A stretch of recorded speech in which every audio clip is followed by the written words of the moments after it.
సంజయ్ గారు, సమాజంలో చాలా మంది మహిళలు మీరు చూస్తూ ఉంటారు. మహిళలనే కాదు, పురుషులు కూడా.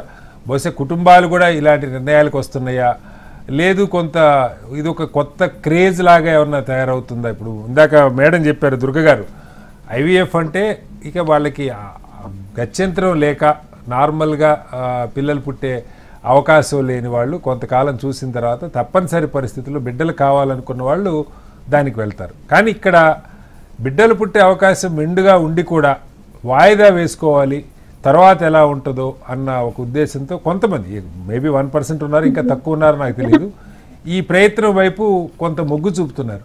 ఇప్పుడే డాక్టర్ గారు చెప్పారు, దానిలో పాజిటివ్స్ నెగిటివ్స్ ఉన్నాయి, కొన్ని ఇంకా మనకి తెలియనివి, కొన్ని నెగిటివ్స్ ఎక్కువ ఉండే అవకాశం ఉందన్నది కూడా జెనెటికల్గా కానీ, తల్లికి ఆ ఏజ్లో డెలివరీలు అవటం వల్ల వేరే సమస్యలు రావటం, ఇలా చాలా ఫ్యాక్టర్స్ ఉన్నాయి. భారత్లో ముఖ్యంగా ఇది ఇప్పుడు పేద వర్గాలకు ఎలాగ ఇది అందుబాటులో ఉండదని, ఆర్థికంగా వాళ్ళకి సాధ్యం కూడా కాదు.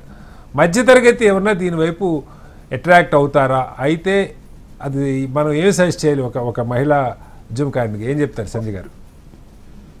ఒకటండి, ఏదైనా సహజమైన పద్ధతుల్లో సహజంగా ఆరోగ్యంగా ఉన్నప్పుడు జరిగితే బాగుంటుంది అనే దాంట్లో ఎవరమైనా నిస్సందేహంగా అంగీకరించే విషయం. అయితే ఈరోజు ఎవరికైనా నిజంగా చాలా అవసరం అయితేనే, అంటే ఏ రకంగా సాధ్యం కాని పక్షంలో ఐవీఎఫ్కి వెళ్ళొచ్చు. ఇంకా ఇంకేదైనా వాళ్ళకి ఏదైనా అనారోగ్యాలు, క్యాన్సర్ ట్రీట్మెంట్లు, అట్లాంటి కొన్ని జబ్బులు బారిన పడినప్పుడు వాళ్ళ ప్రైమ్ ఏజ్ లో ఉండే ఎగ్ ని ఫ్రీజ్ చేసుకోవచ్చు. అంటే వాళ్ళు నిజంగా కనలేని స్థితిలో తమ బిడ్డల్ని కనాలి అన్న ఆశ కలిగి ఉన్నప్పుడు, ఇప్పుడు నాకు తెలిసిన ఒకళ్ళు ఫ్రీజ్ చేసుకున్నారు, ఎందుకంటే క్యాన్సర్ ప్రాబ్లం లో ఉంది, ఆ టైంలో కనడం సాధ్యం కాదు కాబట్టి. ఇలా కొన్ని సందర్భాల్లో అంటే అన్అవాయిడబుల్ కండిషన్స్ ఉంటాయి మనిషికి, అలాంటి సందర్భాల్లో ఆ నిర్ణయం తీసుకోవడం తప్పేం కాదు. కానీ ఇప్పుడు డాక్టర్ గారు చెప్పినట్లు, అంతకుముందు చిన్మయి చెప్పినట్లు, ఎవరైనా ముందు బేసిక్ గా కుటుంబం అంటే బాధ్యతలు, ఆడవాళ్ళకైనా మగవాళ్ళకైనా బాధ్యత. పిల్లలు వాళ్ళకి సంబంధించిన వాళ్ళే కాదు, మేము ఎప్పుడు మాట్లాడేది ఏంటి అంటే పిల్లలు సమాజ సంపద. అంటే వాళ్ళు ఆరోగ్యంగా హెల్దీగా పెరగాలి, మెంటలీ ఫిజికలీ. పేరెంట్స్ బాధ్యతగా ఉన్నప్పుడే పిల్లలు బాధ్యతగా పెరుగుతుంది. సమాజంలో ఉండే ఏ పిల్లలైనా అయితే తల్లిదండ్రుల భద్రతలో ఉండాలి, లేదా ప్రభుత్వ భద్రతలో ఉండాలి. కానీ రోడ్ల మీద పడి ఆవరగా తిరగడానికి వీలేదు. సరే, ఆ అంశం పక్కకు పెడితే, ఈ రోజు నా అబ్జెక్షన్, మేము ఈ మధ్య కాలంలో సరగసి మీద కూడా చాలా పెద్ద క్యాంపెయిన్ నేషనల్ లెవెల్లో చేసాం. ఎందుకు అంటే సైన్స్ దాని మీద చాలా చర్చ కూడా వచ్చింది. అంటే మీరు సైన్స్ కు వ్యతిరేకమా, బయలాజికల్ గానే పిల్లల్ని కనాలని మీరు మాట్లాడుతున్నారా అంటే, ఖచ్చితంగా సైన్స్ కు వ్యతిరేకం కాదు. సైన్స్ అండ్ టెక్నాలజీ ఎవరు మనుషులందరికీ ఉపయోగపడాలి, ఎవరు ఉపయోగించుకున్నా తప్పులేదు అవసరమైనప్పుడు. కానీ ఆ సైన్స్ అండ్ టెక్నాలజీ ఒక కమర్షియల్ యాంగిల్ లోకి వెళ్ళి మళ్ళీ అక్కడ కూడా ఎక్స్‌ప్లాయిటేషన్ జరిగింది. మనం చాలా ఘటనలు వైజాగ్ లో, హైదరాబాద్ లో బయటకు వచ్చినాయి. అది ఐవీఎఫ్ అయినా లేకపోతే ఇంకేదైనా సరే, సరగసి అయినా, అక్కడ మళ్ళీ ఎక్స్‌ప్లాయిటేషన్, అక్కడ పూర్తిగా ఎకనామిక్స్ కమర్షియల్ యాంగిల్ యాడ్ అయితే అది నష్టం అని మేము చెప్తున్నాం. దాని వల్ల ఉపయోగం ఉండదు, సమాజానికి నష్టం, కుటుంబాలకి నష్టం.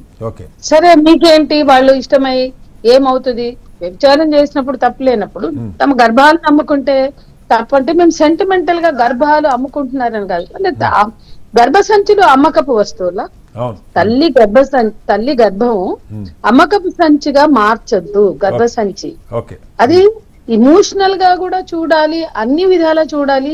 ఏ అమ్మాయిదైనా ఆమె ఆరోగ్యానికి సంబంధించిన అంశం అయినా చూడాలి, వాళ్ళు పేదవాళ్ళైనా. సేమ్ ఇవాళ మీరు అడుగుతున్న స్పర్మ్ బ్యాంక్ అయినా, ఎగ్ బ్యాంక్ అయినా, ఎగ్ ఫ్రీజ్ అయినా ఇక్కడ అదే వర్తిస్తుంది. ఈ పేరుతో వాళ్ళ ఎగ్ నే ఫ్రీజ్ చేస్తారా, వాళ్ళ ఎగ్ నే వాడారా, వాళ్ళ స్పర్మ్ నే వాడారా, మన తెలిసింది మనకి వాళ్ళ స్పర్మ్ వాడలేదు. ఇవన్నీ కూడా అంటే ఇంత ఎక్స్‌ప్లాయిటేషన్ ఉన్నప్పుడు ఇవన్నీ రేపొద్దున ఆ పిల్లల్ని ఇట్లా పుట్టిపిచ్చి మా పిల్లలు కాదు అన్న రోజు వాళ్ళని వదిలేస్తే వాళ్ళ అనాథలు ఎవరు? మామూలుగా మనకి చిన్నప్పుడు ఒక సామెత చెబుతారండి, తండ్రి నమ్మకం తల్లి నిజం అని. ఇప్పుడు తల్లి తండ్రి కూడా ఆ నమ్మకం మీద వెళ్లాల్సిన పరిస్థితి అవుతుంది ఇది. నమ్మకము ఏది నిజమో నిజమో కాదో తెలియని పరిస్థితి. ఇప్పుడు వాళ్ళు సరే ఎవరి స్పామ్తో పుట్టినా మా పిల్లలుగానే పుట్టారు, మేము వాళ్ళు డబ్బులు ఖర్చు పెట్టుకుంటూ పుట్టారు అని వాళ్ళు గ్యారంటీగా ఆ పిల్లలు పెంచుతారనే నమ్మకం ఉందా అండి?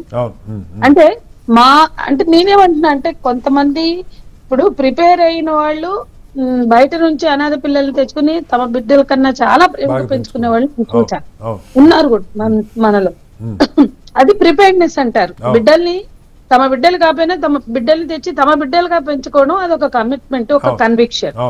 అట్లాగే దీంట్లో కూడా ఒక కన్విక్షన్ ఉంటే అది వేరుగా ఉంటుంది.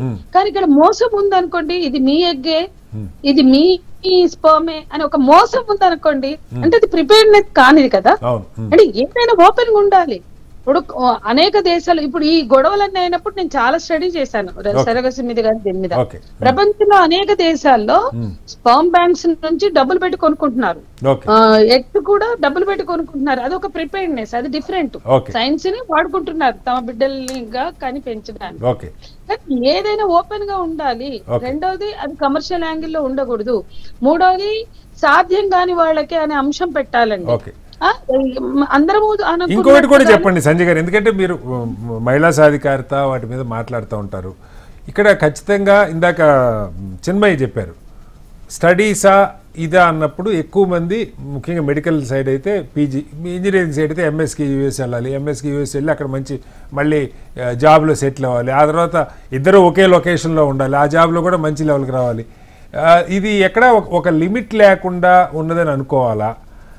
ఈ ప్రాసెస్లో ఎవరు బలవంతం కాదు. ఇప్పుడు భార్యాభర్త ఇద్దరు మంచి అండర్స్టాండింగ్లో ఆర్థిక స్వాతంత్రం కావాలి, భర్త మీద ఆధారపడకూడదు, లేకపోతే ఇంకెవరి మీద ఆధారపడకూడదు, తల్లిదండ్రులు సంపాదించడం ఆధారపడకూడదు అన్నది కరెక్టే. కానీ దానికి కట్ ఆఫ్ మనకి జరిగే పరిస్థితిలో ఉన్నదా, లేకపోతే మనం ఎక్కువ కంఫర్ట్ కోరుకొని చేసుకోవాల్సినవి చేసుకోవట్లేదా? ఈ చర్చ వచ్చినప్పుడు దేని వైపు మొగ్గటం మంచిది సంజయ్ గారు? రెండు ఉన్నాయండి. ఆడపిల్లలకి కెరియర్ ముఖ్యమే, ఆడవాళ్ళకి బిడ్డల్ని కానీ పెంచడమే పరమార్థం, అదే పరమావధి. వాళ్ళకి అవసరం లేదు కెరియర్ అనేది కేవలం మగవాళ్ళకి సంబంధించిన అంశంగా చూడడం, అదొక జెండర్ డిస్పారిటీ, జెండర్ డిస్క్రిమినేషన్. అయితే అదే సమయంలో ఈ రోజు అందరూ కెరియర్ కోసమే వాయిదా వేస్తున్నారా?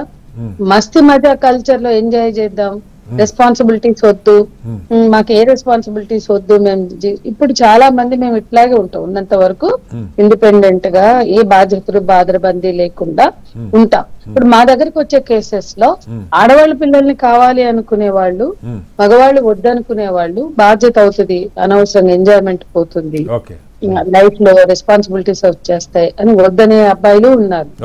అక్కడక్కడ ఆడపిల్లలు కూడా మాకొద్దు అనే ఉన్నారు. అప్పుడు పేరెంట్స్ కూడా అప్రోచ్ అవుతున్నారు. ఏది ఏమైనా సమాజంలో ఒక బాధ్యతతో బిడ్డల్ని కానీ పెంచాలి అనే ఒక దృక్పథంలో మార్పు వస్తుందండి. కానీ మనకి సపోర్టివ్ సిస్టమ్స్ ఇక్కడ మనం ఆలోచించాల్సింది ఏంటంటే, ఆడపిల్లలు కెరీర్ పాడు కాకుండా బిడ్డల్ని కనడానికి ఒక సపోర్టివ్ సిస్టమ్ ఉండాలి. ఫ్యామిలీ అనే ఒక సపోర్టివ్ సిస్టమ్ ఉండాలి.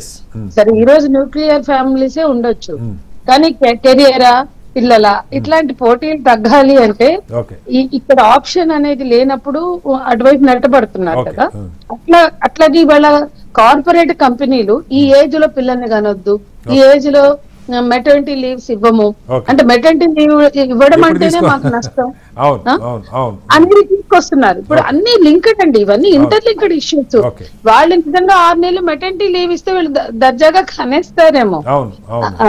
కాబట్టి కెరియర్ కోసమే కాదు, మిగతా సపోర్టివ్ సిస్టమ్స్ లో వర్క్ ఎన్విరాన్మెంట్, క్రషెస్ పెట్టడం పిల్లలకి ఫీడింగ్ టైంలో అవి మారిపోతున్నాయి. గతంలో 2 దశాబ్దాలు మేము పోరాడితే, 20 ఏళ్ళు పోరాడితే అన్ని చోట్ల క్రషెస్ వచ్చినాయి.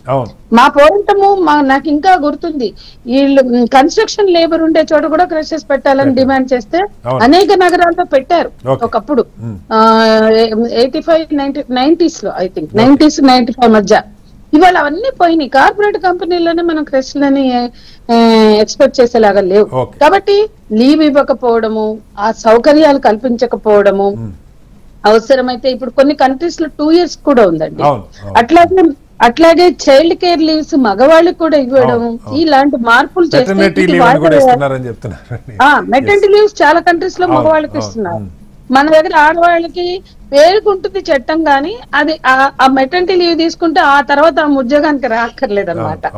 ఇటువంటివన్నీ ఉన్నాయి. ఈ సమస్యలు పరిష్కరించినప్పుడు పిల్లల్ని చక్కగా కానీ ఎవరికైనా తమ బిడ్డల్ని కని పెంచుకోవాలని ఉంటుంది. కాబట్టి వాళ్ళు బిడ్డల్ని కని పెంచేటువంటి ఆరోగ్యంగా పెంచే అవకాశం ఉంటుంది. కాబట్టి చుట్టూ ఉన్న ఈ ఇష్యూస్ ను కూడా పరిష్కరించాలి. ఇవాళ ఈ సమస్య ఎవరిది? అబవ్ మిడిల్ క్లాస్ దే, ఈ ఉద్యోగాలు చేస్తున్న సెక్షన్ దే. కాబట్టి ఈ ఆడవాళ్ళ మీద తోసేసే బదులు దీన్ని అన్ని సంజయ్ గారు తోసేయటం అని కాదు, ఈవెన్ భార్యాభర్తలు ఇద్దరు కలిసి కూడా, లేదా ఆడపిల్ల పెళ్లి కాకముందైతే తల్లిదండ్రులతో మాట్లాడుకుని ఇలాంటి నిర్ణయాలు తీసుకుండొచ్చు. పెళ్ళైన తర్వాత కెరీర్ ముఖ్యం అనుకున్నప్పుడు భర్తతో మాట్లాడుకుని ఎవరు తీసుకున్నా కూడా మీరు చెప్పినట్టు అంత గొప్ప సజెషన్ ఏం కాదంటారు. బేసిక్ గా మీరు అన్నట్లుగా అది అండర్స్టాండింగ్ తోటే జరగాలి, వాయిదా అయినా కన్నడమైనా. అయితే ఆ కన్నడంలో ఆడవాళ్ళు కెరియర్ కోల్పోతాము, ఉద్యోగాలు కోల్పోతాం అన్నప్పుడు వాళ్ళు భయపడుతున్నారు అనే అంశాన్ని దృష్టిలో పెట్టుకుని ఇవన్నీ కూడా ఉండాలి. అంటే child care, maternity leave after maternity, post maternity, మగవాళ్ళ బాధ్యత ఏంటి అనేది అది వాళ్ళకు కూడా ఎంకరేజింగ్ గా ఉండాలి. అంటే చైల్డ్ కేర్ లీవ్ మగవాళ్ళకు కూడా ఇచ్చినప్పుడు వీళ్ళు చాలా రిలాక్స్డ్ గా ఉంటారు. అంటే ఇదంతా ఒక బాధ్యతగా, సెన్సిబుల్ గా, చిల్డ్రన్ అనేవాళ్ళు సమాజ సంపద. మన కుటుంబానికి సంబంధించిన పిల్లలు, మనకున్న అన్ని అంబిషన్స్ నెత్తిన వృద్ధి, సోషల్ స్టేటస్ కాదు.